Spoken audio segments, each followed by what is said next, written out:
Welcome to the class. Here we are going to study the motion of a charge in a magnetic field.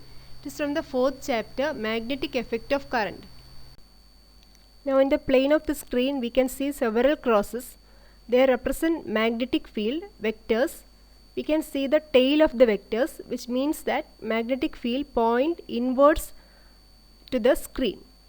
Now if a particle enters with velocity v, V and B will be perpendicular to each other, that is velocity and magnetic field will be perpendicular to each other. Force on a charge F is equal to Q into V cross B.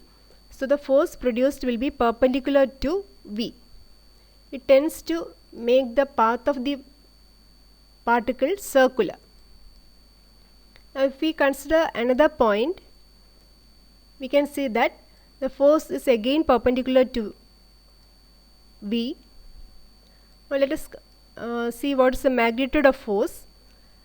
Force F is equal to Q into V cross B. Here V and B are perpendicular. So F is equal to QVB sin 90. F is equal to QVB. The direction of force is perpendicular to B. If we consider still another point, we can see that force is perpendicular to V.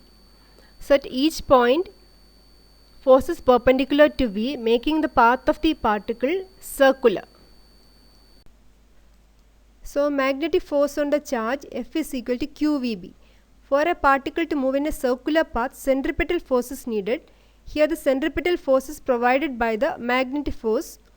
Centripetal force, equation for centripetal force is F is equal to mv square by r. So both are equations for F. So we can equate 1 and 2. QVB is equal to mv square by r. Cancel V on both sides. QB equal to mv by r. On cross multiplying, we get r is equal to mv by qb. That is radius of the circular path. R is equal to mv by qb. This is an important equation. Again from equation 3, V is equal to qb r by m. Let t be the time period, that is the time taken for one complete revolution. Distance travelled during one complete revolution is 2 pi r, the circumference of the circle. Velocity is equal to distance by time, that is 2 pi r by t. Substituting from equation 4, the velocity of V is substituted from equation 4, qb r by m equal to 2 pi r by t. We can cancel r on both sides. We get t is equal to 2 pi m by qb.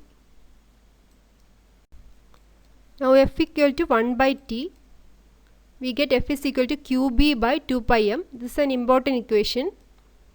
Again angular velocity omega equal to 2 pi f. Substituting for f, omega equal to 2 pi into qb by 2 pi m. Cancel 2 pi from the numerator and denominator. We get omega equal to qb by m. Now let us consider the second case, velocity not perpendicular to B. So this is the direction of magnetic field. A particle enters with a velocity v, which is not perpendicular to B. We resolve V into two components, one along the field and one perpendicular to field. V along the direction of field is called V parallel and perpendicular component is V perpendicular. The V perpendicular component makes the path of the particle circular and V parallel carries it forward. Again it moves in a circular path due to V perpendicular and V parallel moves it forward. This continues and the path of the particle becomes helical. The forward distance travelled by the particle during one complete revolution is called pitch P. As the particle moves in a circular path, it also moves forward. The distance moved by the particle forward during one complete rotation is called pitch.